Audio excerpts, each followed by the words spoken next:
evening, ladies and gentlemen, and welcome to the Mahoning Drive-In Theater, the largest single-screen drive-in in the United States. We're certainly glad you could be with us this evening, and don't forget the concession stand is open with all kinds of great things to eat and drink.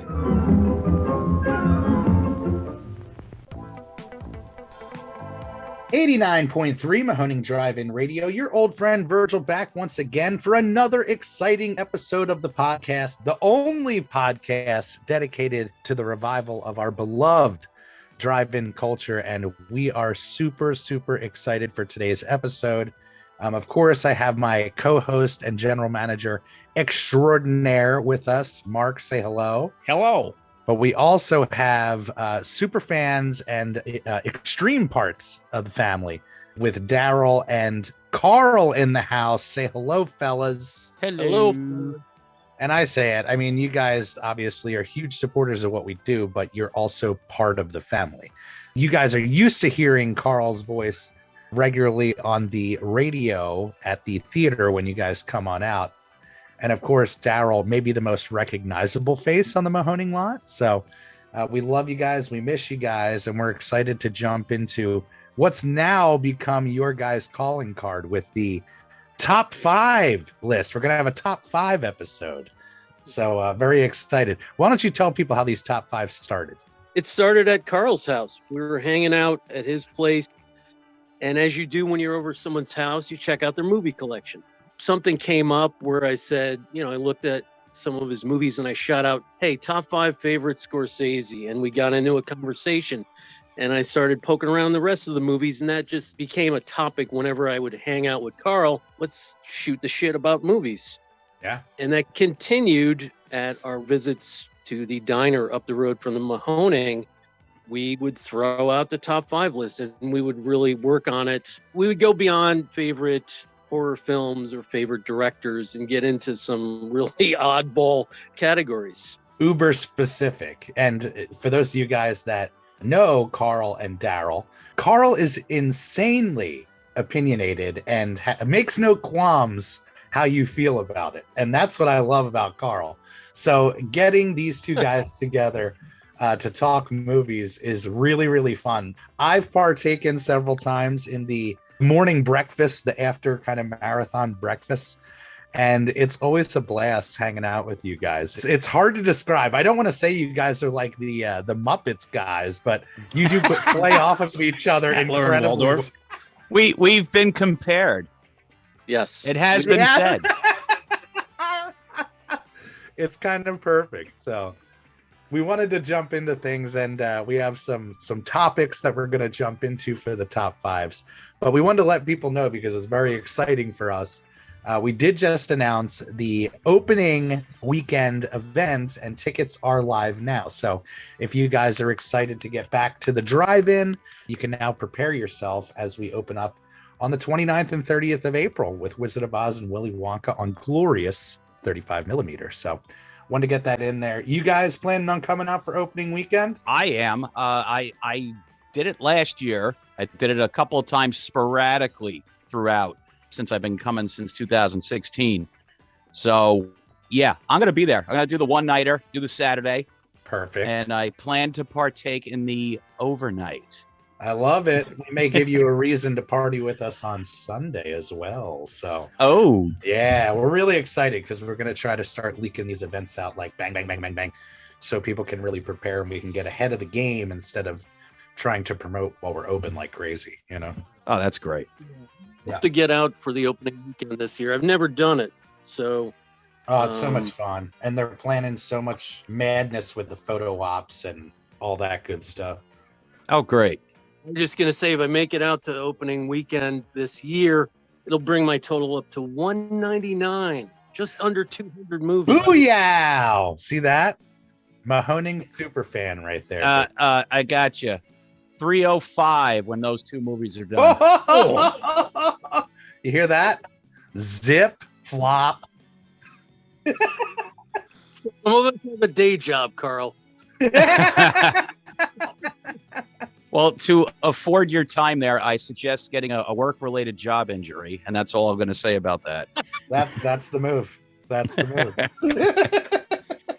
So, been watching a ton of movies in the off season. I know you guys, just like Mark and myself, try to get out to the theater as often as possible, but you're huge physical media guys as well. Beyond movies, that also goes into records and beyond. So we thought it would be fun to kind of kick a topical top 5 with comic book movies. They're the rage right now, but we started talking about how we can kind of jump off track with that. So non-superhero comic book movies, which I guess you could explain that a little more, Darryl. We're talking about movies without actual like caped crusaders in it. Correct. That is funny that recently we had to explain some of our top 5 lists because after we leave the diner, I'll post it on Facebook. It brings about a lot of conversation. So a lot of times I will have to put an asterisk to explain the list a little bit more. So yes, in this case, Carl and I even argued over what's a superhero. And basically we're talking non-crime fighting DC Marvel type superheroes. Nobody with a cape, but there are many great movies based on comics. Okay, well that definitely zeroes it in a little bit more with the idea of if it's based on a comic, it could be on this list. Yep. But the caveat is no superpowers and no capes or cowls. Well, Carl, why don't you explain how we're going to make this work? You guys work from 5 to 1, like do a countdown type of situation? Oh, no. We start with our number ones right off the bat. All right. Okay. And then we work our way down. Okay. So we're starting with your number 1 right at the top. My number 1 non-superhero comic book movie is Flash Gordon. You can't go wrong with that. Great cast, killer soundtrack by Queen. It's bar none to me my favorite non-superhero comic book movie. I love that. I can get down with that. That was the last movie I saw on film on the big screen before the pandemic shut theaters down everywhere. Oh, where'd you see that, Mark? We saw that at the Alamo Drafthouse Ritz in Austin, Texas. Oh, nice. Val and I were on the road. We were trying to hit all the Alamos we could, and they were doing a late show. For some reason, it might have been 35 millimeter film day or that week or something like that. And they showed a really nice looking print of Flash Gordon, and they introduced the film, and they said, this might be the last thing we show here for a while. And sure enough, they closed for the pandemic, and they may not have opened up again. So we may actually have seen the last movie shown at that Alamo. But the Flash Gordon, I told in the pilot that I did for this podcast, I almost saw Flash Gordon at a drive-in. I won't tell the story here. It's go back to episode 007 to hear my story. But that's what it's grown on me over the years. It's a lot of fun. It's this weird otherworldly Dino De Laurentiis kind of thing. I always thought like that and Barbarella might not be a bad double feature. Oh, that's a great double feature, actually. And Darryl, what do you got for your number 1? My number 1, first I have to say my entire list, my top 5 and my honorable mentions, I would love to see any of these at the Mahoning. My number 1 is The Crow with Brandon Lee. Oh, wow. I saw it when it originally came out. I actually went to see it 2 or 3 times. Yeah. I had read the graphic novel by James O'Barr. It's just an incredible movie. Brandon Lee, it was a tragic film, what happened to Brandon Lee, but they actually finished the film. We didn't know if it was ever going to come out. It was incredible. The soundtrack, the visuals, his performance, the bad guys in that movie, not your generic bad guys. Each one of them is a very unique, interesting, fun bad guy. So you kind of root for them during parts of it. Yeah. It's the revenge flick, very dark. Absolutely love it. I know Carl is not a fan of it, which he may be the only person I know that does not like The Crow. But that just makes me love it that much more, Carl. I liked it a lot when it came out, and I remember seeing it in the theater a couple of times too. And they did a really good job with the to our modern sensibility, primitive CGI they had in the day of finishing the movie and putting Brandon Lee's face on someone else's body on occasion. I remember seeing it in the theater and wondering how it was going to play, if it was going to be, fake shemps left and right, but it played really great. And I never saw the sequel or sequels or TV series or everything else that spawned out of that, but I have very fond memories of that. I don't have much of a fondness for the 90s aesthetic, and I wonder how it would play if I watched it again. So I think it would be a good one for us to run at some point. That and Rapid Fire together. Yeah. I don't think I ever saw The Crow theatrically. I only experienced it on VHS home video. Yeah. I saw it first run, and I was thoroughly disappointed with it. Not Carl's bag. No, not at all. Carl, did you read the book? Do you know how to read books? No. Oh man, I gotta read. Yeah, they pulled off the book very well. That's a big factor, I'd say, in this. Mark, where do you go as far as your number one? It's so tough to actually pick and rank them. I could pick titles all day, but ranking them is really... That's what I thought would be the hardest part of this. My preamble on this whole top 5 thing is I see these guys and hear these guys do this, and I always think, boy, that's fun. I want to do that. But can I have a week to figure out what my films are? It's like I need to do the research. I need to look at my video shelves. So that's right off the top. I don't doubt that in this conversation, somebody's going to say films that are not on my list that I like better than what I thought of this afternoon. My number one I had was Mario Bava's Danger Diabolic. Oh, great choice. Which is based on the Italian comic about a masked super thief. And it's just wild and wacky and great music and a great look. And it's got John Philip Law and those eyebrows. And what I was going to say earlier was, to me, they are of a same kind of weird otherworldly aesthetic as Danger Diabolic, Barbarella, and Flash Gordon. They were all produced by Dino De Laurentiis in Italy. And those are 3 that I've always wanted to see on the big screen. And I've never said Flash Gordon is, no, actually, that's not true. I've seen 2 of the 3 in the big screen. So I can vouch that there are prints for 2 of the 3 movies I just mentioned. But Danger Diabolic, it's wacky, it's campy. It's not great, but the visuals and the music and the vibe carry it so far. It's got Terry Thomas in it. That of the movies that I could think of today that were non-superheroes, that was the one I think I would probably most want to watch immediately. For me, I think about the experience that I had with the comic or the graphic novel, and then how that kind of translated on film or in the theater. And I'll never forget seeing Sin City on the big screen opening weekends, because I was such a fan of the graphic novel that seeing it come to life was truly magical. Did you guys read the graphic novel or have the experience in the theater with Sin City? I actually had read the comic in college and thought it was amazing. And then seeing the movie, I really couldn't believe how well they translated that to the screen, how much it looked just... It was magic to me. Like, I was such a Rodriguez fan to begin with. At that time, I was so into the 10-minute film schools and just like having him kind of be the voice, the mantra, chanting go, go, go. But to see that all come together, the performances, the noir-like dialogue, the look of it all, it really felt like it was elevating the experience in the theater. And obviously, like, CGI has been out there, big budget CGI movies have been out there, but this took the elements of CGI and almost in some ways simplified it to give this aesthetic, and for me, it's one of those experiences in the theater that I'll always remember, because it was just so fantastic and really lived up to my love of the graphic novels. Yeah, it was like a moving comic book, the whole thing. I saw it first run. Big fan of Frank Miller, always have been. Oh yeah. So to see what Rodriguez was able to do, it was mind blowing, literally mind blowing. So yeah, that's great number one, Virg.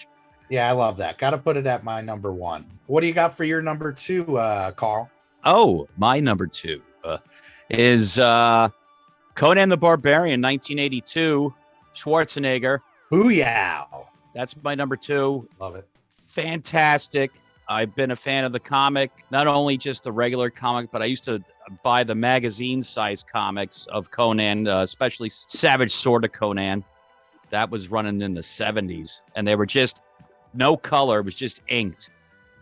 So that was a great comic, and then to see that, I saw it on VHS. I wasn't able to catch that in the theater, but I did get to see a print of it on 35 with Nice. Hudson Horror. Our friends over at Hudson Horror, Chris Allo and the gang, they put that out for Hudson Horror. There's number 6 show, and I got to see that on 35, and it was amazing. Epic. That was an early HBO cable staple. In fact, I think the first time I ever saw HBO, I was traveling with my father, and it was back when they only showed a couple movies a day, and Conan was just on constantly all day. Yeah, Milius knocked it out of the park.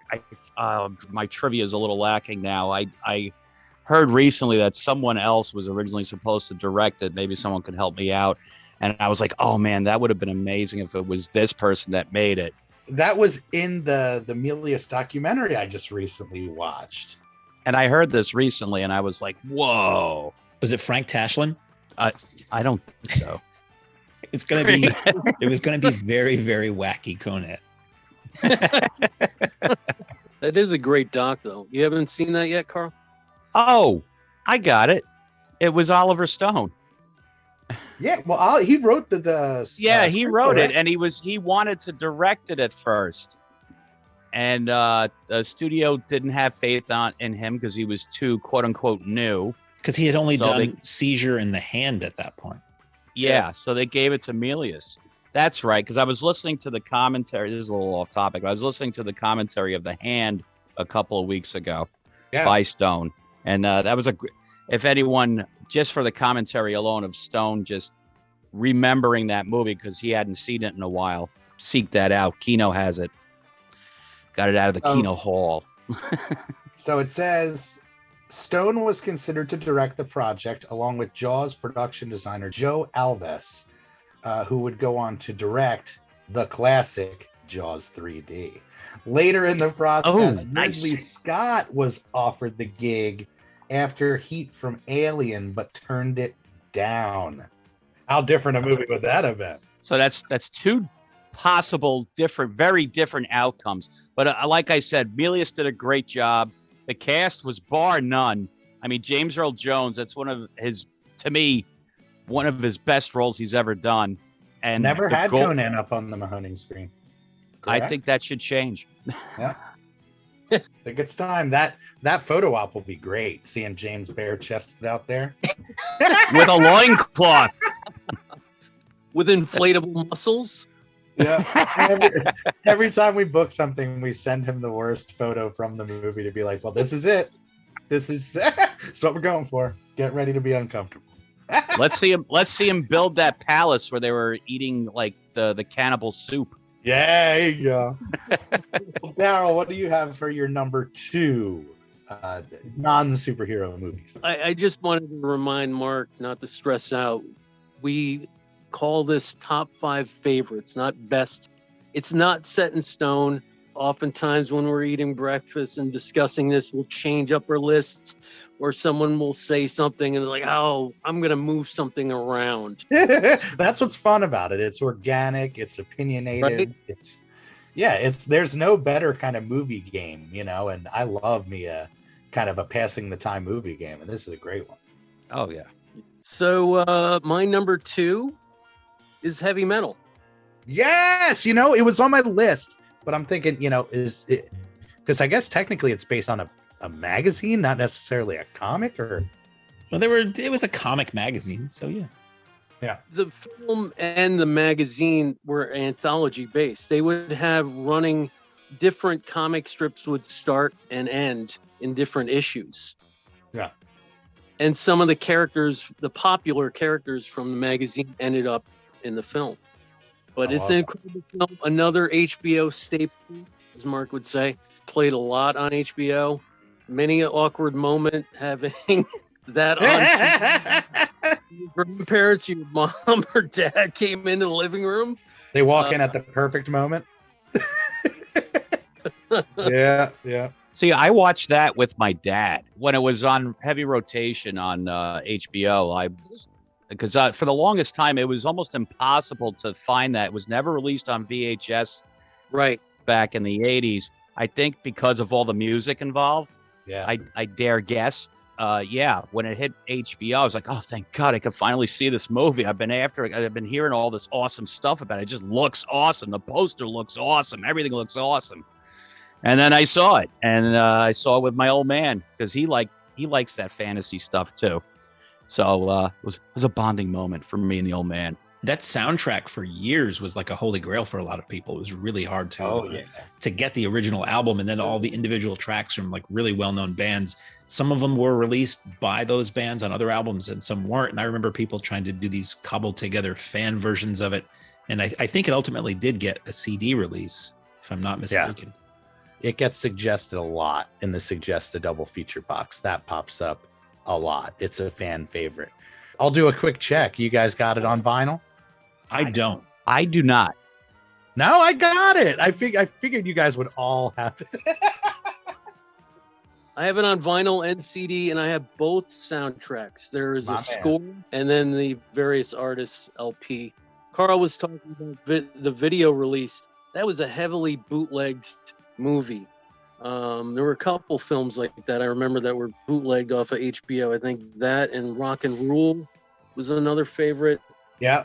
But yeah, I had it on bootleg VHS until the official DVD came out. I love it. Mark, where are you falling for your number 2? There's a couple of ways to go with this, but I went with one film that actually is 3 or more films in one. I went with Shogun Assassin for number 2. Oh, yeah. Oh, very good. Which is based on a manga. Basically, it's a couple of the Japanese lone wolf and cub movies edited into one movie. And this is the one that played in U.S. theaters and grindhouses and had a really cool synth theme and still gets played. I think Harry ran that as a Tunnel Vision Tuesday last year. Oh, did he? I missed that. Yeah, I wish I don't think I've ever seen Shogun Assassin on the big screen, but I did see Alamo one year ran a bunch, if not all of the films, DCP, all of them straight through when the Blu-ray set came out, which I also have. And if anybody doesn't know Shogun Assassin, the Lone Wolf and Cub series, it's basically this Japanese samurai who walks the earth with this little baby cart, which was another title these films had in other parts of the world, with his son in it, and the baby in the what do you want to call it, stroller.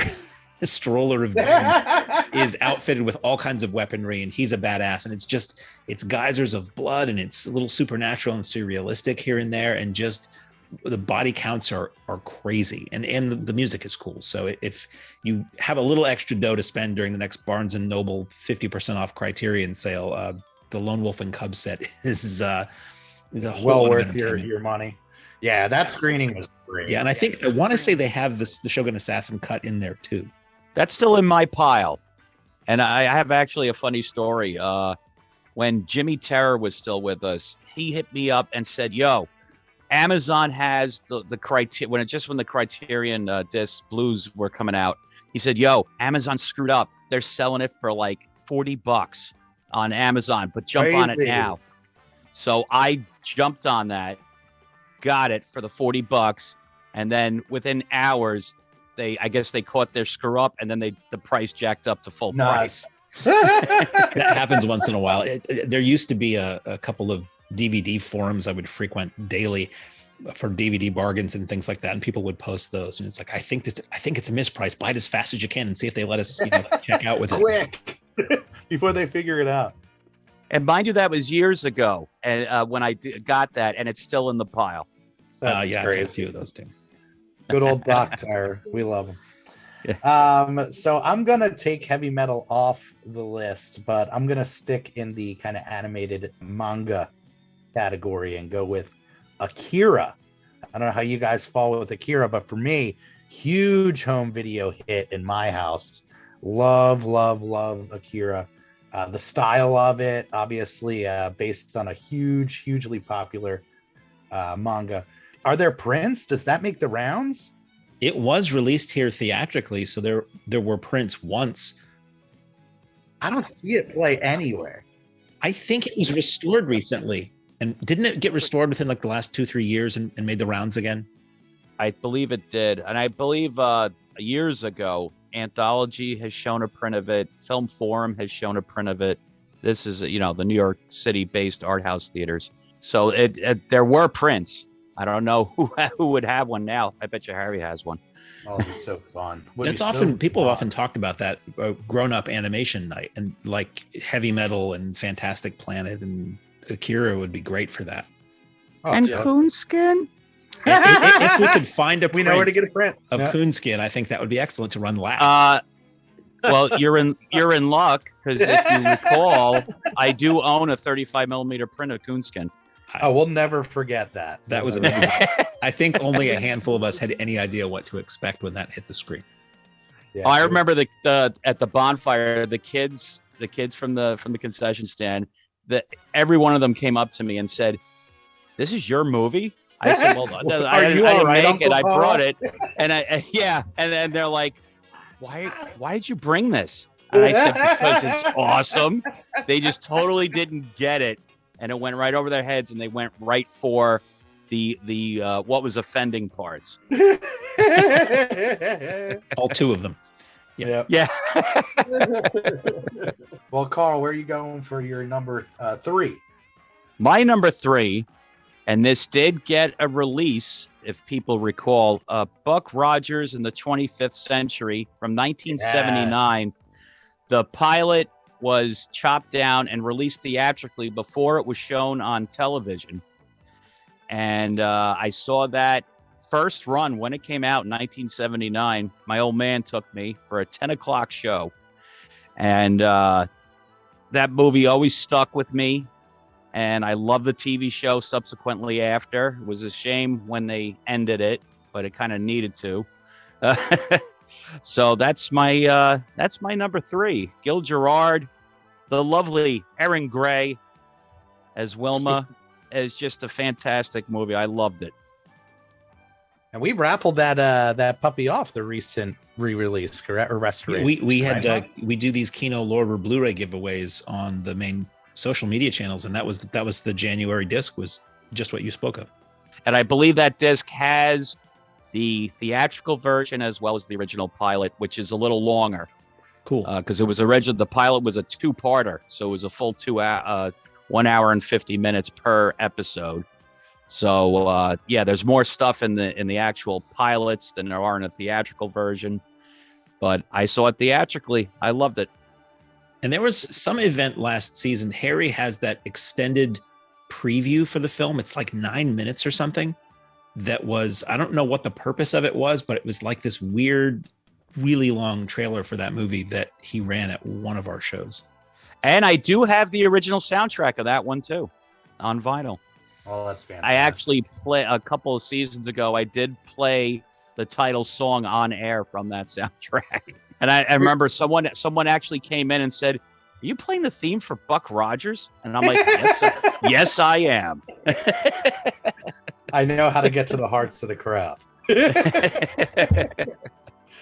Where are you going for number 3, Dow? Before I get to number 3, I just wanted to tell you how much I love Akira. Although it didn't make my list, I totally forgot about it.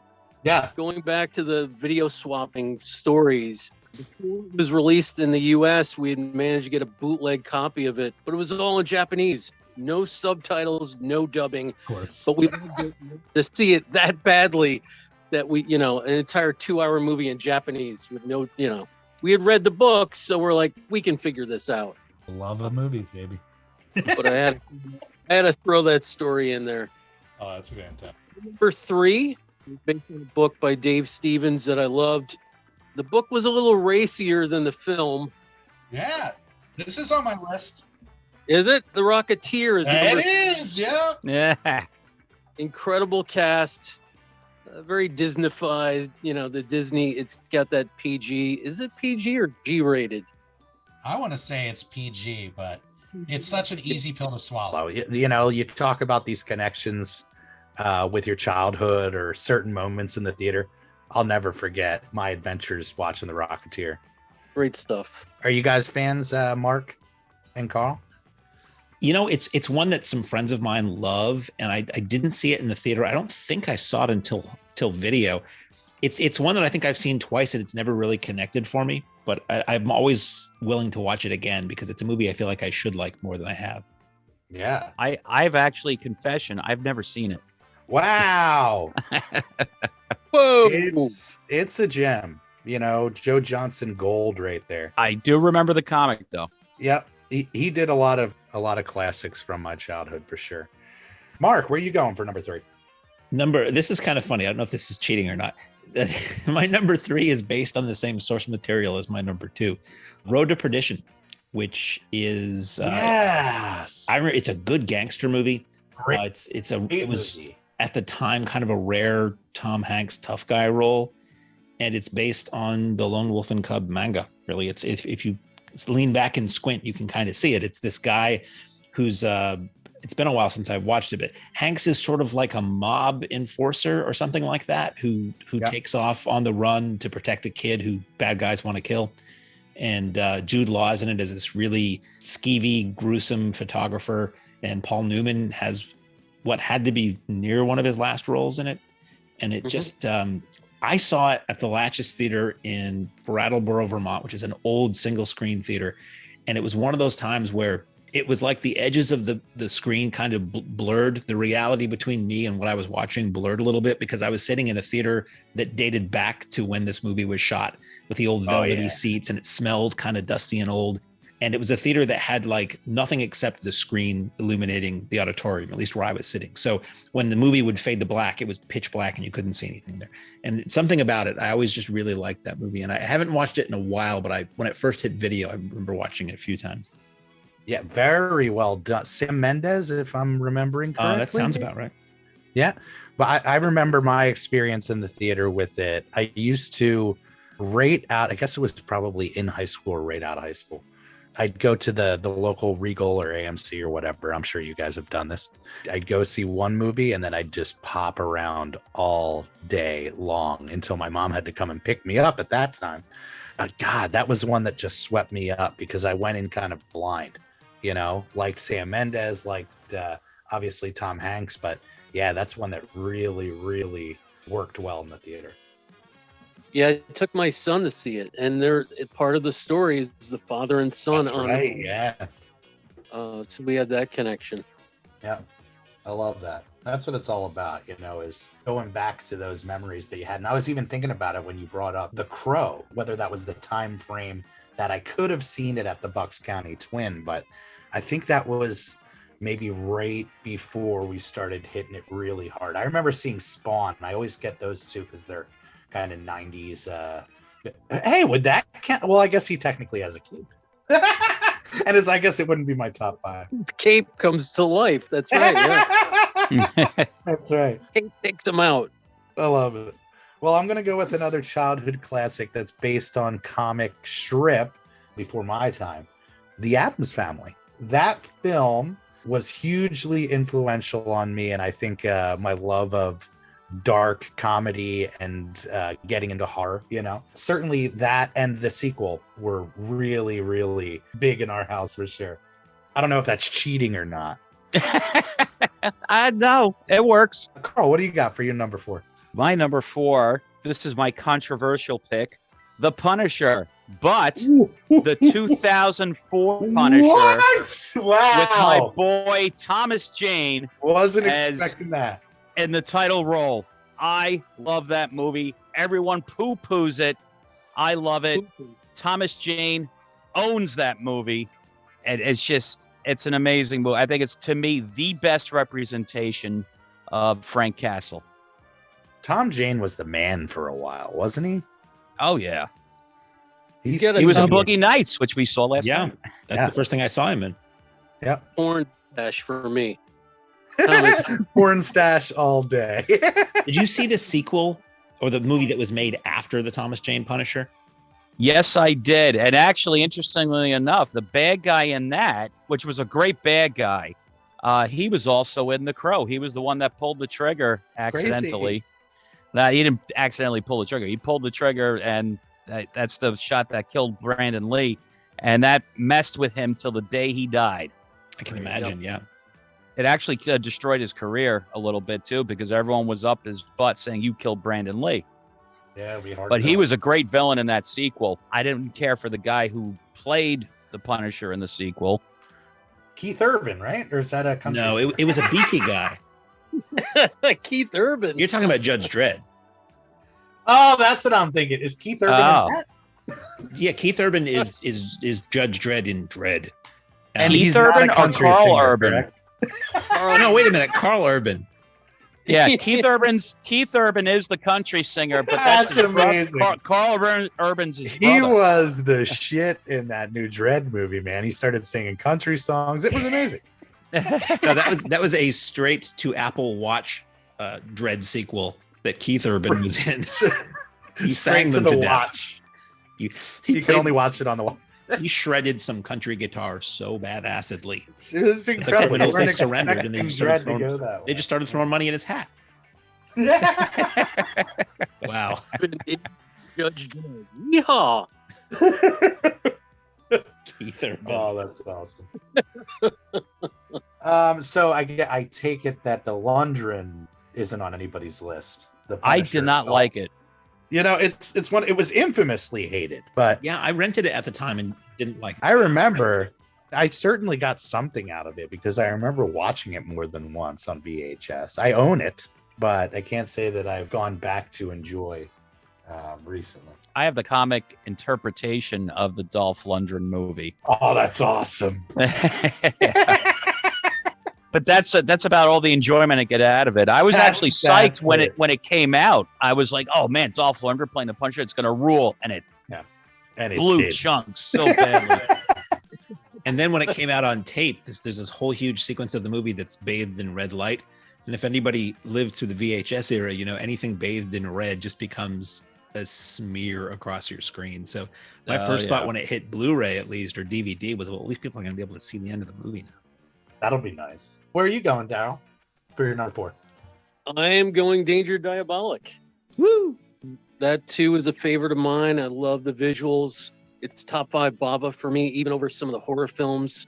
It's got that 60s kitsch, great music and visuals and cars, and love the Beastie Boys music video that did a riff on it. I think that helped up its visibility at that time, really. Yeah, I think they added that on the disc. Yeah. I think you can had the music video on there. Was it Body Moving? I'm trying to think of the song they used for I think music so. video. And that's one too. It's got a great soundtrack, but I don't know if it was ever actually released in full. Like I've got a bootleg CD of the soundtrack that's all like taken off the movie and stuff. The reason why there's only a bootleg version, apparently the master tapes were lost in a fire. Oof. Mark, where are you going for number 4? All right, my last 2 are going to be in the realm of movies nobody really realized were based on comics. Ghost World. It's not an action movie. It's not an adventure movie. It's this weird, quirky little comedy. But I saw it at the time and having no idea it was based on a comic and just really liked it. It's funny and it's got heart and quirky characters and a great role for Steve Buscemi and Thora Birch and a young Scarlett Johansson and that weird guy who walks into the convenience store with nunchucks and stuff who felt like a living cartoon, but at the same time, very, very real, depending on where you come from. Yeah, Ghost World was a lot of fun. Terry Zwigoff, and based on, I don't even know who did the comic originally because it wasn't one that I read, but I really liked that. Yeah, I thought Buscemi was doing an impression of Mike Evans there for a minute. Speaking of you know, records and music that we all love, it has a deeply appreciated sequence of talking about old records and 78s and things like that. Yeah. Well, again, going back to my drive-in experiences, so rarely did the Bucks County Twin ever do themed doubles. It was normally what's the new movie coming out. But they did bring back a movie to promote, I guess, another One or get butts in the seats. I saw Demolition Man along with Judge Dredd at the drive-in. That's like kind of a perfect double. Wow. It's insanely perfect. You know, I think they were like 2 years apart or something like that. So for whatever reason, they did that. And it solidified my love for Demolition Man. But Judge Dredd is kind of the perfect vehicle for Stallone. I know it's probably, if I watched it now, I'd be like, oh my God. but the comedy really connected, the action really connected, everything kind of worked for me. And in racking my brain of comic book movies without capes, I would be remiss if I didn't include Judge Dredd and a little Stallone for sure. I'm pretty sure I saw that at the drive-in when it came out too. Yeah, right in the heart of the 90s. It's just like, some good cheese. I love me a good 90s popcorn movie. With extra cheese. With a little extra Rico's Nachos cheese. Coming in for a landing with number 5. What are you thinking there, Carl? This was a subject of a little bit of debate between me and Darryl because it wasn't a theatrical release, but I fought for it. This is going to be Nick Fury, Agent of S.H.I.E.L.D. from May of 1998, starring David Hasselhoff as Nick Fury. Yeah. Oh, boy. I love that it showed on Fox in May of 1998. It was intended to be a backdoor pilot for a possible series, and it just never happened, unfortunately. But I love that movie. I saw him in the role, and I was like, that's what Nick Fury should look like. Because it was like they had the gray sideburns right out of the comic. They followed the comic pretty closely for what they could in 1998 on TV. So that's my number 5, Nick Fury, Agent of S.H.I.E.L.D., 1998. David Hasselhoff. How about it? I remember seeing it in high school on a tape, and we laughed our asses off at that movie. I have a very special memory because it is the Hoff. Just he has a lore about him. Maybe at a certain time he was kind of like the Nick Cage, where it's like, oh, he's gonna go over the top. He's gonna go a little crazy, and throw an eye patch on top of that, and I'm in. Where are you going, Darryl? Well, I was gonna ask Carl why so much controversy with your picks. That seems because remember we picked that, and then your big contention was, well, it was never shown in the theater; it was shown on television. And I said it was the length of a movie. It was a feature length. Yeah, that's what I'm thinking. I guess there could be a pass there. I guess TV. I would consider TV movie. Okay, yeah, but it does seem like I'm picking up on your controversies. These top 5s seem to have a lot of controversial picks by Carl. I'd forgotten about those. Well, I like to throw a little fly in the ointment there. I love it. In the orange juice. Yeah, that too. And where are you coming in for a landing, Darryl? What's your number 5? Number 5, Barbarella. Oh, great choice. I love it. It's on a French comic. I wish I'd read. I'd never read the comic, but wow, Jane Fonda, the opening credits, the music, the cast. It's so weird and out there. Love it. It's a trip. That's so funny because had I thought a little bit more, that totally would have been high on my list. It didn't occur to me until you mentioned it. And what about you, Mark, for your number 5? So this one's pretty obscure. Is the most recent thing I will talk about tonight. It's a movie from just a few years ago based on a graphic novel called My Friend Dahmer. And it was written by a guy who knew Jeffrey Dahmer in high school. And it's just creepy and kind of sad. And there's this growing sense of dread as you watch this film because it's just this weird kid who doesn't really fit in anywhere and kind of falls in with a group of kids who initially start laughing at him and then laughing with him. And then you see these little hints of not all is well with young Jeffrey. And it uses a T-Rex song on the soundtrack, which always wins me over. So I thought it was really well done. And I didn't know anything about the kid who stars in it. Apparently he was like some Disney kid who did a really good job as this troubled youth. That's awesome. I'm going to have to check it out. It pops up on my recommended all the time. And it's one that I hunted down the graphic novel afterward because I heard people saying how much better the graphic novel was. And they're both good. Like the graphic novel gives you more, like any book would. There's more in there that the film doesn't get into. So they're both worthy of your time, I think. Well, it was tough. In putting this list together, there were a bunch that just didn't make it. So I'm going to rattle off a few that meant a lot, but just I guess didn't make the cut. Or they're all tied for number 5. So really enjoyed Scott Pilgrim versus the World, a little Edgar Wright Gold. For me, I've talked about it on the podcast. I was a CCD kid and was taught to worship a certain JC growing up. and all I wanted to do was worship another JC in Jim Carrey. So The Mask is a really, really big one for me. Whether people like that movie or not, boy, oh boy, that's one that I can watch all damn day and all damn night because Jim Carrey's in it and he makes me laugh like crazy. And on that same note, I'll go with Howard the Duck just because, hey, childhood memories are beautiful. I read the comic, and I saw the film when it opened. It was not what I expected. No, there were duck breasts in that movie, bro.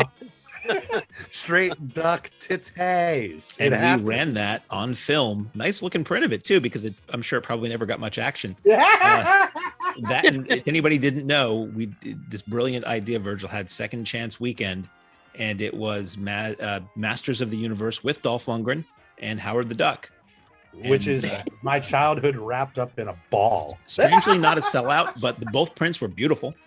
Oh, so much fun. So much fun. And I don't know, but again, based on comics, really loved Richie Rich as a kid. There was another one that I was thinking that I guess was based on Weird Science, but that has nothing to do with the actual. Yeah, it's at the same time. Yeah. They bought the title to be able to use the name or something. But yeah, that was a really fun topic and really fun list because you really had to think about it, Nothing's bigger right now in the cinema than superheroes. They are really keeping the cinema alive. So to go back and think on some of these gems that really worked for us when superhero movies weren't necessarily the rage. So very fun one. What do you think? You guys want to do another one? Should we keep cruising down the road? I mean, is your coffee done? Is that how you guys normally gauge it at the diner? You're like, we still have a couple sips here. Let's get another refill. That's what I usually do. When we do the top 5 list at the diner, we're eating. So we're kind of discussing your eating. So it takes longer to get that go through the top 5. Totally. Yeah. Eating and chatting and any honorable mention? I have an honorable mention for the comic book thing, though. And I totally. I would feel bad about myself if I didn't say it. My honorable mention is from 1966, Modesty Blaze. Ooh. Starring Monica Vitti, Dirk Bogarde, Terrence Stamp, and a very young Clive Revel. Never saw that one. Playing Sheikh Abu Tahi. That's one that I saw that a long time ago, and then I saw it again more recently, and that's one that hasn't ever clicked for me, but maybe I need to see it better, like a better presentation of it or something. I got to see it before the Fox TV channel. They used to show movies, solely Fox movies from the vaults, they said, and it didn't have commercials. They didn't cut anything out, and then that all changed, unfortunately, and they rarely show movies on it. I think it split and became something else, and Modesty Blaze was in heavy rotation on the Fox movie channel when it was around, and that's how I first saw it, and that was like 10-ish years ago. I'm Ron Burgundy. Yeah. And I fell in love with it because it did have that, like Darryl said, it does have that Danger Diabolic feel to it. And it's a little campy, a little tongue in cheek. And it's, the cast is great. Young Terrence Stamp, young Clive Revel, Dirk Bogarde, Monica Vitti. I love it. Can't go wrong with that. Mention. I love it. I've got a couple honorable mentions I just wanted to throw out that no one picked. Got to give some love to Fritz the Cat. Yeah. Ooh. Carl, I thought that was on your list, no? No, never was. Even though this owns it, I love Fritz the Cat. Got to give some love to Tank Girl and also Swamp Thing. Yeah, Swamp Thing was on my list, but it kind of worked its way off. I do love Swamp Thing. Actually, I really like the sequel, Return of Swamp Thing, the Jim Wynorski sequel. It's sillier, but in some ways it's truer to the character in the comic. Yeah, I love the Bernie Wrightson comic. I'd wish that the Wes Craven film was a little darker. Yeah. But I think it had a great cast, and it was a lot of fun. Well, all of us are thinking about warmer weather with the announcement of opening weekends and thinking about April, but the reality of it is that we are all pretty much snowed in right now. So the topic came up of snowed in titles or snowed in movies. And I take it by this, you guys meant kind of movies set in the snow, or is this guilty pleasures to watch while we're snowed in? Ooh, that's a good side take to that, because I didn't think of it that way. I pictured snowy movies. Yeah, I certainly went that route. So That I did too. yeah, let's stick with that. That works perfectly. You want to break it up, Darryl? You want to go first with this round, and we'll go to Carl? Yeah, we can do that. I gotta go with the classic, The Shining. Number There's one. no other movie feel trapped in the snow. And like the Mahoning, the theme that's snowed in. A lot of people say, well, if you're snowed in, why wouldn't you watch a movie about someone at a beach? I'm like, no, I'm surrounded by snow. It's cold. I'm gonna watch where I'm cold and in the snow. So yeah, The Shining just seems to get better. I mean, for a while there, it seemed overplayed, and then it just went to another level. It's so quotable, and now people argue about, is it all in Wendy's head, or I'm a firm believer in the Wendy theory. I don't buy it. I think it's BS. But there's so much about that movie. Well, you have that doc with all the silly. What is it? Yeah, that was actually Room on my list. 237. Yep, Room 237. Great doc. Yeah, it's got some stuff. You're thinking, well, Kubrick might have slipped some of this stuff in there. It gets you thinking. I mean, that's our mantra. You know, we obviously, you guys live for talking about the movies after you watch them. So anything that kind of gets those gears going and gets that conversation started. That's why I really love that documentary. You know, it almost it makes you want to go back and revisit it. Carl, what do you got for your number one? My number one is I'm gonna go with a modern thriller, modern-ish in my book. So I'm gonna go with Whiteout. Wow, with Kate Beckinsale. I never wasn't saw it. expecting that for number one. That's my number one. I How love that. about It's basically almost a murder mystery at an Antarctic scientific station. And During an Beckinsale. extreme blizzard. And Kate Beckinsale, yes. Can't go wrong there. You know, I don't know if I've ever seen that. For some reason, it's one that I always just pushed off like it was going to be cheese. I recommend it. It's so well done. I think it's kind of passed into the ether and it's forgotten about. I loved it because I am a big murder mystery guy, not just the horror and stuff. Well, that's why I love slashers, because they're basically gory whodunits. Totally. Yeah. I love whodunits, and it's basically a type of murder mystery and then going along the 10 Little Indians, and then there were none Agatha Christie theme, but it takes place at this outpost in the Antarctic during a severe winter event. I'm gonna have to check this out. It sounds like it's making my list for literally this weekend. Oh, great. Whiteout, you say, huh? Yes.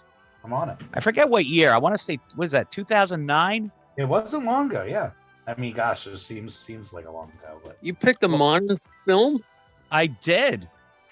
I'm shocked. I just how can't about believe it? that. I wasn't expecting Yeah, it, but 2000, hey, I just looked it up. 2009. that's how Carl rolls. You know what I'm saying? I recommend it. I'm in. Mark, where are you going for number one snowed in movie? I think probably this is going to be fast for a lot of us because we're going to say some of the same titles. I went with The Shining as well. It just exudes coldness and isolation, and it's Scatman in the bear cat or the snow cat or whatever it's called, and it's just it's the winter isolation movie. Yeah, and it does it so well. You suggested when we were talking about at one point, hey, do we want to extend our season? And the threat of snow was in the air. Mark geniusly said, let's do snowed in week. What was it called? A Chillerama Shock Show. Chillerama Shock Show. Oh, And, nice. yeah, play some snowed in horror movies. It's a no-brainer. But yeah, The Shining always will play well on the Mahoning screen, without a doubt. Props to Wendy Carlos for that soundtrack too. Oh yeah, all day. So for me, I'm gonna go more modern as well. It's risen more and more the more times that I've seen it. And it's funny because there's the obvious go-tos, I think, on this list, which probably would be my 1, 2, 3, but I'm gonna keep them off because they're guaranteed to be on yours. So I'm gonna go with The Hateful Eight. I love the experience that I had in the theater with this picture, and obviously those of you guys that have seen it takes place during a big old snow blizzard. And the performances in this movie is really what sell it for me. For some people, maybe not their favorite Tarantino title, but for me, it works so well. And I think having the roadshow experience with my father and brother right by my side really solidified that as one of my QT favorites. You guys in on Hate 8? It's a good choice. I did see the Roadshow 70 millimeter presentation in New Rochelle when it came out. I saw it the day after Christmas, I want to say, when it came out. So I enjoyed it. I actually scapped up all these kids in the theater. They gave you these collectible programs, and each one was like a slight variation. So I basically, all these kids, when they left the theater, they left all these programs. I'm like, you fools. And I just started going from seat to seat to seat and just grabbing all I could carry. Oh, that's great. And I have like 2 or 3 of them left because I ended up, a few friends of mine who live out of state, they got to me and said, yo, can you send me one? Can you send me one? Yeah. So I did. I was sending them out to people all over the country that couldn't make it to the road show. So I only ended up keeping 2 of them when all was said and done. The whole approach of it, you know, like it really felt like a real experience and a real event. The intermission tied in and everything. It was really, really fun. I've got 2 programs myself, Carl. Yep, I certainly have one. It's with my vinyl records. It was about that size. So where are you going for number 2, Darryl? Number 2 is my favorite David Cronenberg film. It's my favorite Stephen King adaptation. Oh, good choice. It's in my top 5 Christopher Walken films, The Dead Zone. Yeah, love The Dead Zone. In the book, I recall it taking place over many years, but in the film, it seems like an endless winter. So it's darker. It's harder for me to rewatch. It's not as rewatchable as The Shining. Yeah.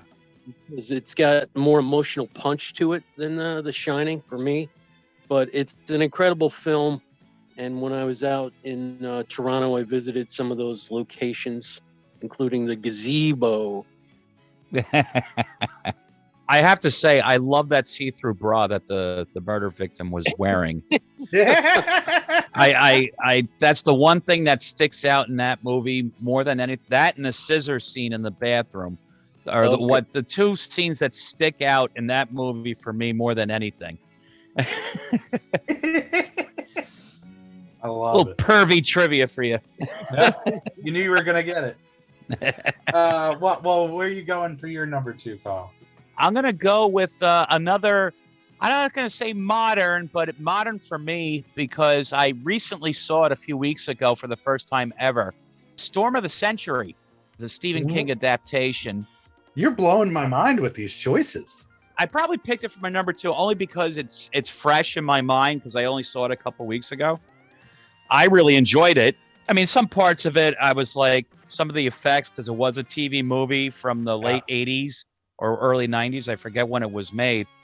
It definitely had that snowed in feeling to it. And that performance, I forget his name, the actor who played the main antagonist. He was also the main bad guy in Chronicles of Riddick. And I thought he was amazing in that.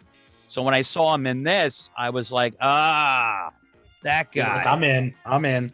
Yeah. And I said, now I'm sold. Yeah. Storm of the Century, I'll always remember because it had the double VHS tape. So putting it back on the shelf at the video store always took up 2 spaces in your arm. Oh, yes. That's a fun one. Mark, where are you going for your number 2? My number 2 is a movie I'm surprised nobody's mentioned yet. John Carpenter's The Thing. Yeah, that's right up there. You know, I say there's go-tos. Either version of The Thing is a classic. People at, again, as we, it's kind of a go-to for a snowed-in horror movie. People at a remote outpost somewhere, they think they're alone, but something has infiltrated them. I'm telling people what The Thing is about. Like I know. Like any of these movies, they make you feel cold, even if you watch them in the middle of the summer. The Thing is just great, and that wind and that snow is, if The Thing doesn't get you, and you try to get away from The Thing, just step outside, and that'll kill you too. So the other thing. That's what I think about, with this is kind of that feeling of cold. obviously being set in the snow. So for me, I'm going to go number 2, Fargo, which I don't know if I can say it's my favorite Coens, but boy, oh boy, is it up there. And again, hit me at the perfect time, coming right out of film school, just wanting to live in that movie. The performances are all incredible. And I'm sure all you guys are fans of Fargo and the Coens as well. Oh, yes. Yes. We're overdue for a Coen Brothers night or weekend, without a doubt. Oh, that would be great. That's another entity where you can't really fit all the good stuff in one weekend. No matter what we pick, No. we'll be hammered with, why didn't you play that one? Oh yeah, we could do it a couple of years in a row. Yeah. Without a doubt. But I think the only one that we played was Lebowski. That and Fear and Loathing we played together, which was I missed that. When was that? gosh, it must have been 2016. Going way Yeah. back. Oh, I must have missed that one. Yeah, Yeah, it was 2016. that was a fun one. That's due to come back. We keep saying that too, like, you know, now that the fan base has grown so much, you know, we should do these kind of callback weekends, bringing back an event that it didn't work because nobody knew of us. You know, we think about some of those early events and we're like, God, that would destroy now. But Like Star Trek weekend? that's right. No, I knew you were going to drop it in before the promise. I'm gonna keep hammering that nail. I'm telling you, baby, it's due. It's due. Darryl, where are you going for your number 3, number Trace? Number 3, I'm also going with The Thing. I put The Thing 51/82 because they're both perfect in their own unique way. Yeah. I think The Thing 51 needs a little more love. It's a little overshadowed by the remake with the special effects. Both great. But Yeah. that 51 has some charm to it. The dialogue, the chemistry with the cast. Yeah. And that scene with the fire, when the Thing breaks through the door and they throw the gasoline on him and torch him, it looks like they're all going to die. The whole place is on. And that was a classic double feature. I think our very first remake double take weekend. Correct, Mark? Yeah, the first time. Yep. Yeah, it's perfect. That's a no-brainer. Again, to shine a light on that original and really let it breathe. Because you're right, everybody talks about that remake. It's a lot of people's favorites when you talk about practical effects, which we do often at the Mahoning. It's on everybody's tongue. It's one that will always crush on the Mahoning screen for sure. Carl, where are you going for numero tres? I'm gonna go with I'm switching it up because I'm making notes as we're doing this because I actually came up with 10. So I'm trying to edge out other things as we're talking. Yeah. So I'm bringing up as my number 3, 30 Days of Night. Wow, another more modern choice. But that's fresh to me as well. I mean, I saw it like the last at the iHouse, Harry's 24-hour exhumed horror-thon. Really? It was one of the films shown, and I'd never seen it before. I always poo-pooed it because I was like, "Oh, it's a modern. It's true moderns. I hate them." But I was like, "Oh, it's a print, so we're watching a print of it, so I might as well give it a shot. What better way?" Yeah. And I fell in love with it. I thought it was very well done. That's awesome. And I just absolutely loved it. And I noticed, like, I'm digging it. And that was one of the movies I noticed people were walking out of that one. And I was like, what are you people stupid? This is actually very good. Wait, you telling me that they pulled a Carl and they walked out? There was I want to say because it was shown it had to be, Mark, help me out. I think you were there too. Yeah, it was shown very early in the morning. And I think it had to be about 6 or 7 in the morning when it went up on the screen. And I think people were like, ugh, and they bailed on it. Yeah. Meanwhile, it was a little bit of a turn of events where I was in the minority and I stayed. How about it? That's inspiring because we're, now that we're in a full booking mode, there's always that question of, is this too modern? Will this work? We've run into that before, famously documented in At the Drive-In, available now, where we ran Spider-Man, and it was that thing of we'll always go back and say, it was just too modern. It was just too new. But, you know, then you look at the Killer Clowns event where we played Killer Clowns in It, and that's way more modern. So it's a tough gauge, you know, but 30 Days of Night, it's a love vampire movie. I think that could work one day for Vamp Party for sure. I think it works. It pulled me in, and I actually loved it because it was actually a very smart movie. Yeah. Taking on the vampire thing with the Alaska, you know, a whole month of darkness. Yeah. And the vampires get free reign, and like they're in this small town, and like no one has basically any options how to fight these creatures off. Yeah. Do they stand their ground? Where are they going to go? They can't go anywhere. They're all snowed in on top of that. So, I mean, it was a pleasant surprise. It was a movie that pleasantly surprised me. I remember loving it when it first came out, but it was missing something. And I think we can all agree that's Kate Beckinsale. That's also based on a comic, so it could have made your comic book list. That's true. That's true. I did not know that, actually. Yep. Mark, what do you got for your number 3? This is where I pull a Carl and I slide in a TV movie. Yeah, okay. This is an early 70s, 1973 TV movie called A Cold Night's Death. And it stars Eli Wallach and Robert Culp.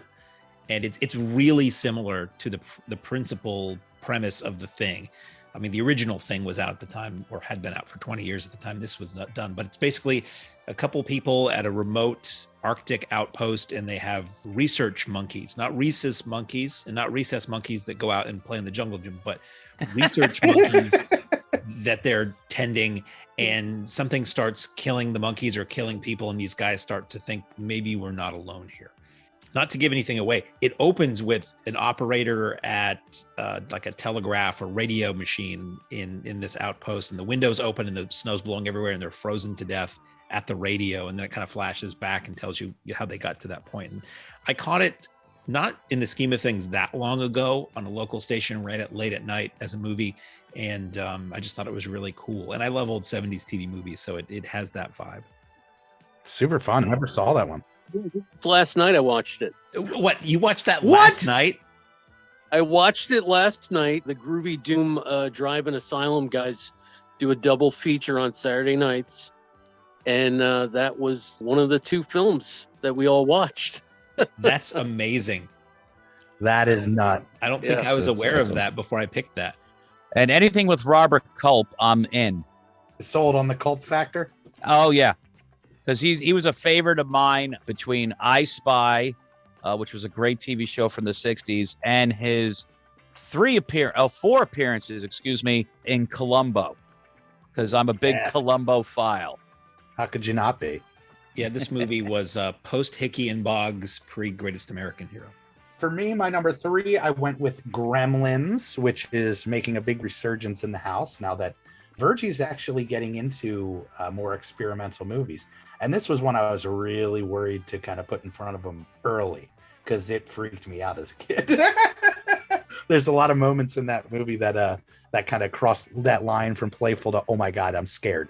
But he really loves it. He's got his own little gizmo. And that's one that always, even when I think about Christmas time or movies set in the winter or snow, that goes right up there. I'm a big fan.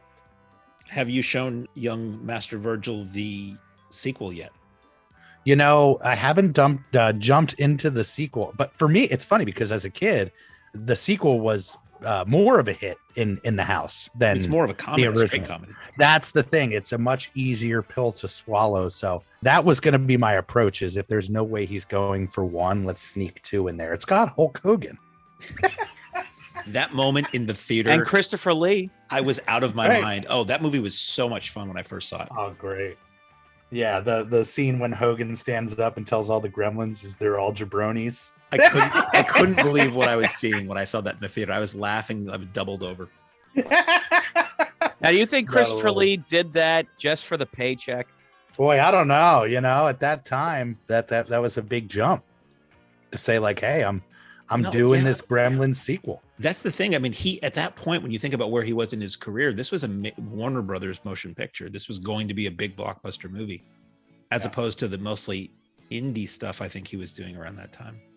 Yeah. Well, true. I mean, he does distance himself from the Howling too. And rightfully so. But then later he would wind up in like every major franchise. Toward the end of his life, he's in the Star Wars universe. He's in the Lord of the Rings. Yep. There was a period of time where you couldn't go to the movies for a couple months and not see Christopher Lee in something gigantic. And plus, Tim Burton got his hooks in him and was putting him in everything as well. Yeah. All right. Where are you going for number 4, Darryl? Well, we can say, yes, that is my friend Carl's foot in the wood chipper. So I'm going with Fargo. That's top 5 Coen brothers for me. It's got an incredible cast. It's cold, it's wintry, it's funny, it's dark. Stephen Buscemi. Oh my gosh, yes. My favorite line. You shot me in the fucking face. Kills me, dude. Oh, good. Have you seen the TV series? You know, I never No. jumped into it because it was one of those things. Again, I was like, why do this? You know, like, is it ever going to live up? But I've heard a lot of really great things about that. It really has nothing to do with the movie other than it's set in that location and that kind of mindset. But I've liked what I've seen. I saw the first 2 seasons. They were quite good. Yeah, they jump all over the place time-wise, because I think the last one was like in the 40s. Then they were in the 70s, present day. None of the same characters, but it's got that dark comedic vibe. You would swear the Coen brothers directed every episode, because it just captures, you know, that dark comedy that they do so well. I'm gonna have to check it out. Yeah, we've been taking some chances on some stuff that's been popping up on as far as the TV shows go, and 9 times out of 10, I'm like, why did I do this? You know, there's just so much out there, and you nothing against the Netflix kind of Amazon era, but there's a new show every damn week, and it's like you try to give something a shot, and you can't keep up with it either. I think I think to this point we're inundated with content. Yep. That it's like, where do you go? And then where do you start? And do you invest the time for some of these shows that seem to pop up every other week? I basically dismiss most of it and don't even bother, because I have hundreds upon hundreds of discs I've never gotten to yet in the pile. So I'd rather see something I've never seen before getting invested in a television series or a mini series, for that matter. That's just my take on it. I mean, like to reiterate what you said, not to poo-poo what they're doing, but it seems almost like it's too much. It's like it's like I totally get it. Moscow on the Hudson with Robin Williams having a nervous breakdown with the coffee. It's too much. People say it, and I don't think it's exaggerating. We are kind of in another golden age of TV. There's so much, there's a lot of crap, but there's some really good stuff being made. But at the same time, if I sit down and I could watch a few episodes of a series that might have 10, 12, 40, 200 episodes, or I could watch a movie and be done in 2 hours and have had a full beginning, middle, and end experience. And I usually lean toward the movie. I feel like I've learned something after I've watched a film. I can talk about it. And the TV stuff always waits. And I always want to wait for a show to end so that I know what my commitment is. Because a lot of times it'll be like, somebody says, you should watch such and such. I'm, great. How many seasons? It's 14 seasons. Oh, God. 1 hour episode. Can't commit to that. Yeah. Be when I break my leg. Yeah, it's tough. I find myself going into this thing in the off season where going to see new movies in the theater, obviously that's the choice. But whenever I'm home and I have the time, it's, do I want to watch something new or do I want to go back to the comfort food? And it's like, I've rewatched so many things so many times. It makes me happy. It makes me, go back in the nostalgia machine. But I've been really pushing myself to be like, all right, new movies. Let's take in new movies. So recently I started, we all, I think, are on the Letterboxd and pushing the Letterboxd. I've been logging my stuff through there, and it's great because it kind of reminds me of the old video store days when I'd go flipping through the Movie Hound, because, there's really great lists and groupings of movies that people put together. So I'm starting to go back down the rabbit hole of, seeing all one director's movie or all one actor's movie and trying to go down that train to see new stuff. So right now I'm on a John Woo kick. I've been rocking pretty much the John Woo catalog for the last 2 days. Oh, Some, very some good. of his classic stuff, isn't it still hard to get here? It is. I mean, Bullet in the Head is I love hard. that movie. I have it on VHS. yeah. But if you haven't seen that one yet, Verge, I recommend that one tremendously. I know Yeah. there's a Hong Kong Blu-ray that's supposed to be quite good, but it's like a $30 import. His stuff came out readily on tape and Laserdisc in the old days, but once we hit the DVD era, a lot of it never came out here. And Blu-ray, it's still really, really slow to see. I mean, I think Criterion, they did Killer and Hard Boiled, and I'm on Laser. But I can't keep track of what you can get here now because they go in and out of print and the rights are weird. Yeah. That's the hardest part with going down that rabbit hole is, is this movie available? Is it available to stream somewhere? Do I have that streaming service? So sometimes there's little gaps where it's like, put on the wish list and watch list instead of the actual logged films. But yeah, I don't know how we got on that topic, but Carl, what do you got for the number 4?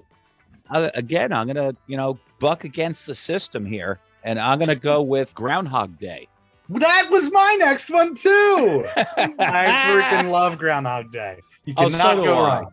You can't go wrong. And it's one of those comedies, God bless Harold Ramis, Yep. that you can revisit over and over again. That to me is the mark of a good comedy, when you can revisit it multiple times and still laugh.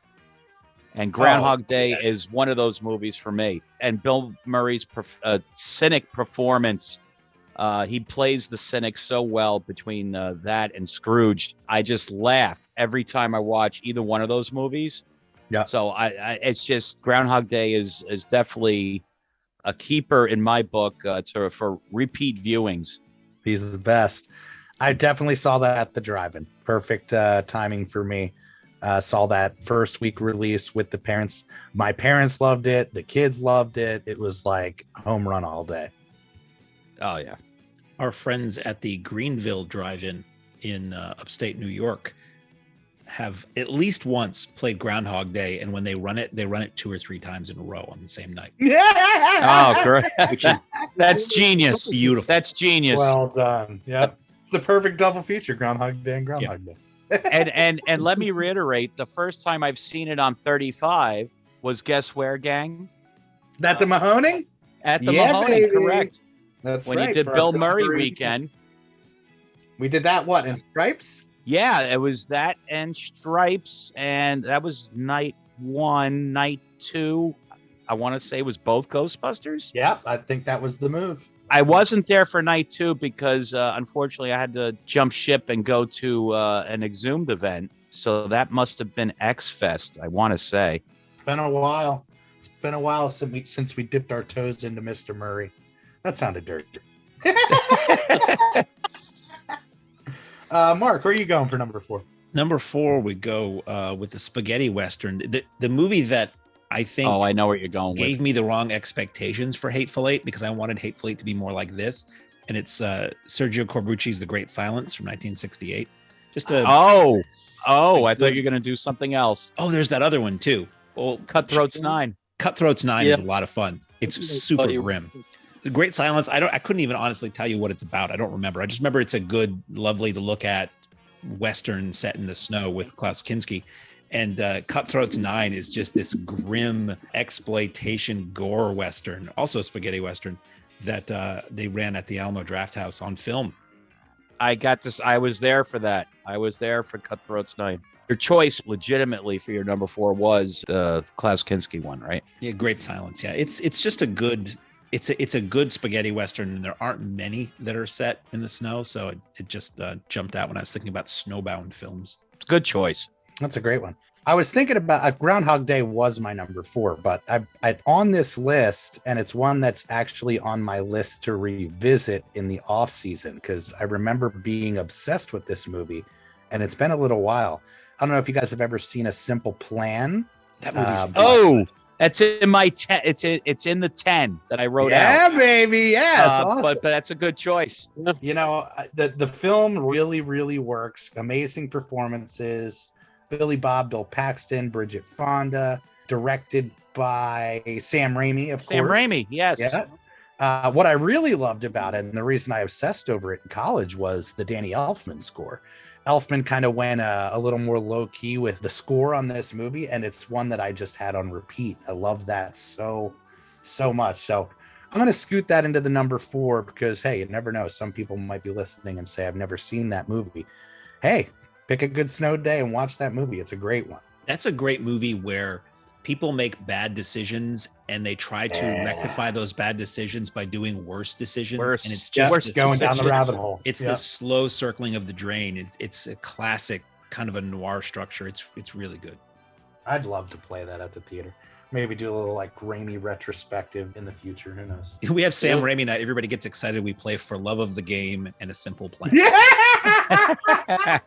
You're like, you bastards. That sucks. Oh, that's awesome. And Darkman. Darryl, where are you going for number 5? Coming in for the landing. First, I have to remind Mark, I don't know how long it's been since he saw The Great Silence, but that movie is a huge downer. The ending is not much better than Cutthroat's 9. I'm going to have to rewatch it. I saw that. I want to say, didn't Paul show that in Schenectady at Proctor's in Schenectady? Yep. And I guess there's 2 endings. We did not see the happy ending at all. That got a re-release from somebody. I want to say somebody like Kino or Rialto did a restoration and put it back in theaters, DCP, when we saw it within the last 5 years or so.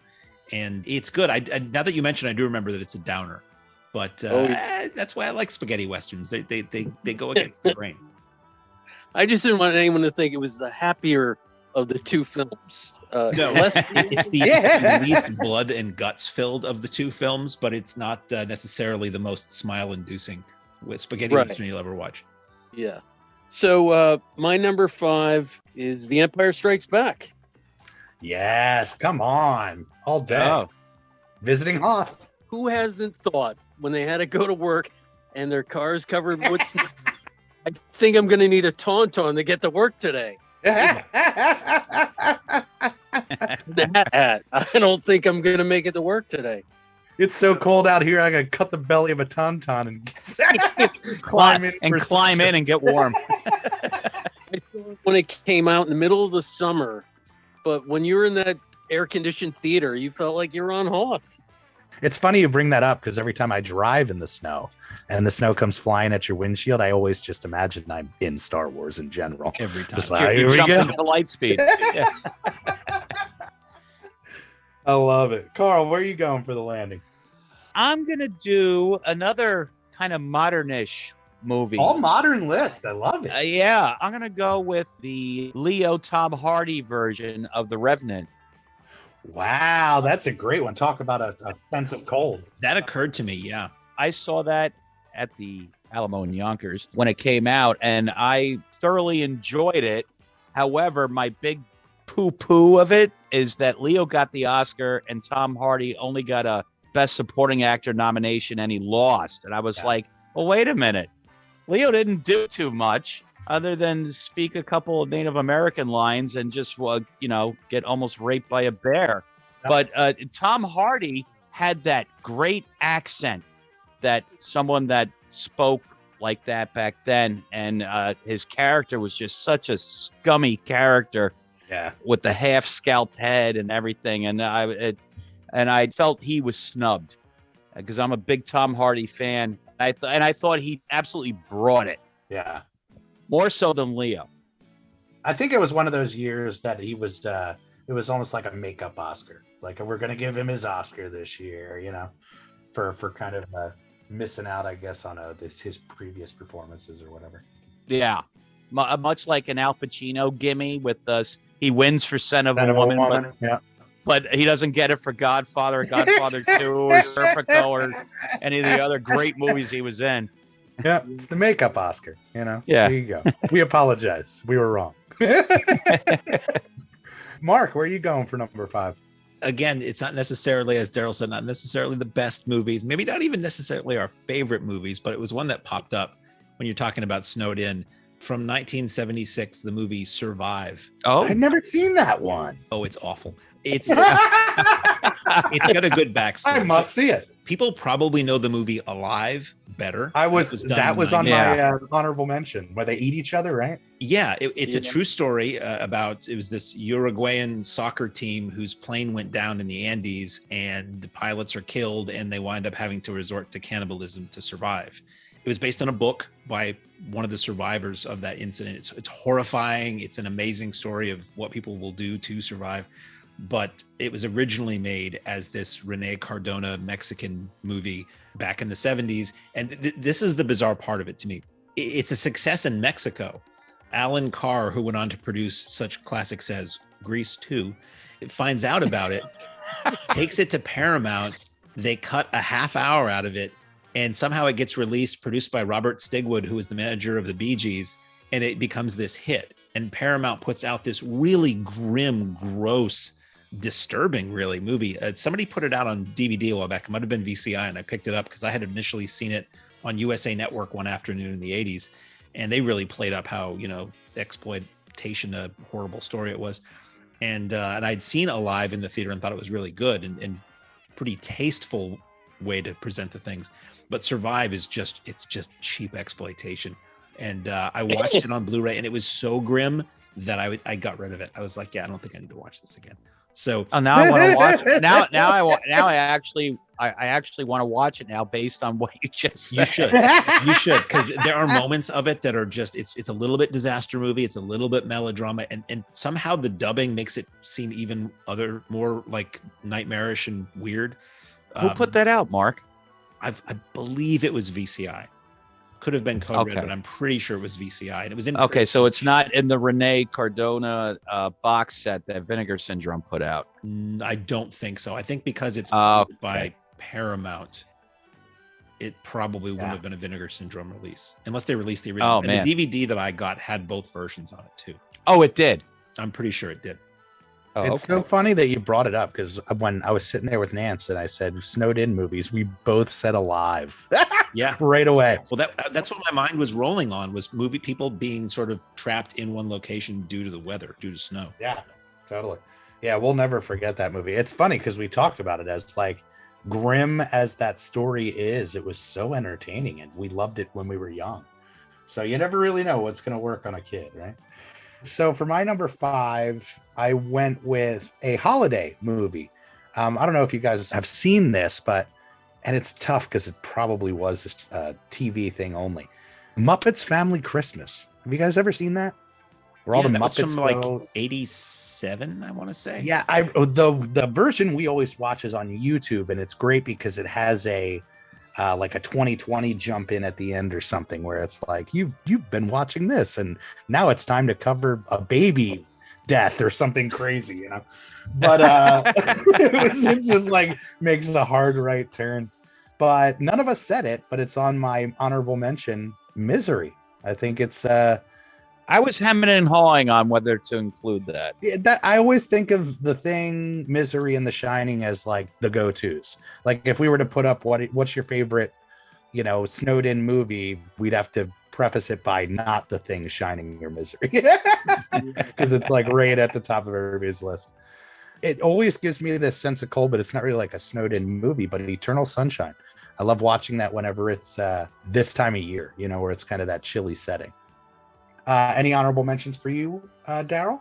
Yeah, I've got a couple here. I got to give some love to Lady Snowblood, Yeah. which also influenced Kill Bill. That's the fight scene in Kill Bill Volume 1. And Ghost Story. Ah, Oh, that's a great I one. thought about that. and I saw just your pictures rewatched the other that. day. I just rewatched that Christmas because Tracy had gotten me the Blu-ray because I've been talking about this movie to her forever, and we watched it on Christmas Day because I got it for Christmas, and Oh, we that's popped awesome. it in. She passed out. I watched the whole thing on the edge of my seat. Yeah. One more I forget about. Top 5, Robert Altman for me. It's kind of an alt-western. Oh, come on. You going to go there? It's one of my Yeah. favorite. I would say it's in my top 10 movies of all time. Oh, really? Which Love one? it. McCabe and Miss Miller, correct? Oh, For anybody who hasn't seen McCabe and Miss Miller, it's listed on our website as Robert's favorite movie. This movie is incredible. I actually watched it in the off season within the last 3 months. It's just one that works like a dream. Yeah, that's exactly what it's like. It feels like a dream. Any honorable mentions for you, Carl? I have a few actually. Simple Plan was in there. Yeah. The Thing 51 and 82 was in there. Hateful Eight was in there. Shining was in there. And I put all those like subsequent, like past 5. You know, I didn't want to include The Shining. They said, "Oh, everyone's going to include The Shining."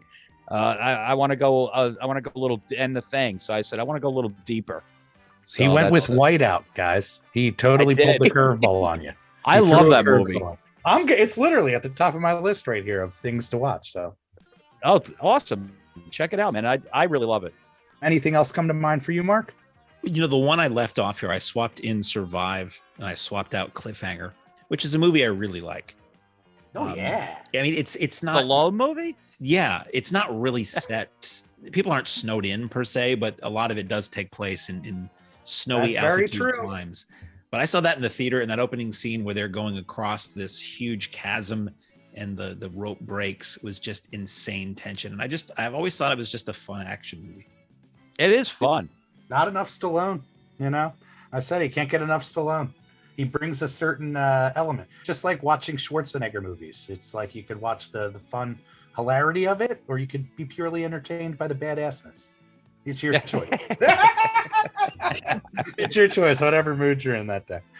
Well, this has been a blast, guys. We could do this literally all night long. Yes, you guys got a nice episode here for the podcast, and you guys can look forward to it. We're trying to make Darryl and Carl our regulars, and we'll bring them back for more top 5 episodes. And if you guys have any suggestions out there for top 5s, be sure to send them on over. We always love getting you guys involved with the show as much as you possibly can. And now that the season is officially going to be upon us, be sure to stay tuned to the socials as we release the madness upon you guys. What are you guys most excited for? What announcement are you waiting for?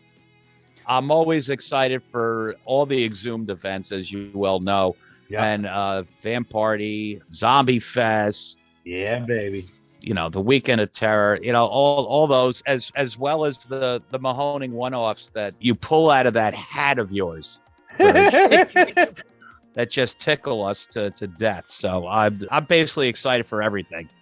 That's awesome. We've been putting our heads together, and I can say it, the Sundays we're really utilizing to spread our wings a little bit. And we started doing that last year with the Spaghetti Sundays and the Discount Disney stuff and some of the music series stuff. And we're just going to try to lean into that a little bit and give people a reason, folks like you guys who come in from New York, to stay the extra day, you know, and take in a movie on Sunday. Since it's a single feature, you could potentially even drive yourself home afterwards. So it is rough, but it can be done.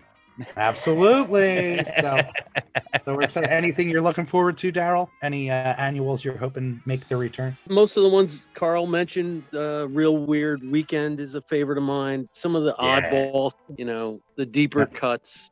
Tarantino A Go-Go will return. That was a blast. That was a blast. And I don't know, are David Lynch films that you guys haven't shown? That Lynch it's weekend, tough. We said it though. The Lynch was such a hit. It's guaranteed to come back every other year, you know? So you guys have that to look forward to next year for sure. But we are bringing Faye back for an event. So you guys can put those puzzle pieces together as you will. But May is looking nasty. And that'll be the first events that you guys get. We're going to try to put out about 3 events a week as we lead up to the opening at the end of April. So again, stay tuned. If you guys want to keep your finger on the pulse, the social medias is certainly the place to be. So I thank you guys for taking the time to come on the show and hang out with us. You guys are the best. We miss you and love you. Miss you and love you too. Thanks for having us. You got it. And if you guys want to get down and be friends with Carl and Darryl, just come to the theater. They're the front row regulars. They pretty much rock and run that front row. So, yeah.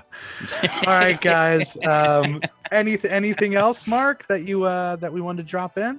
Well, if anybody's interested in additional fun for a fee, I'm available on Thursday night. No, we have Patreon. I'll come by, I'll clean your house, and I'll tell you whether I like the movies on your shelf or not. We have Patreon. It's patreon.com/Mahoning Drive-In. And for various subscription levels, you get free stuff and exclusive content. And we do a monthly film screening on the lot, something from the vaults that we've probably never run or not run in years and years and years. And it's a mystery movie that you don't know until it hits the screen. And we have prize giveaways. And we are also doing a virtual version of that now. So once a month, we do a virtual screening of titles from the AGFA library, which is a lot of fun. So check it out, see what you think, and let us know. Well worth it for those virtual screenings alone. We've been having a blast with that. We always joke, man, we would do this every single week if we could, but it's a lot of work. All right, guys. Well, on that note, I'm going to say, Jeff, take it away, my friend.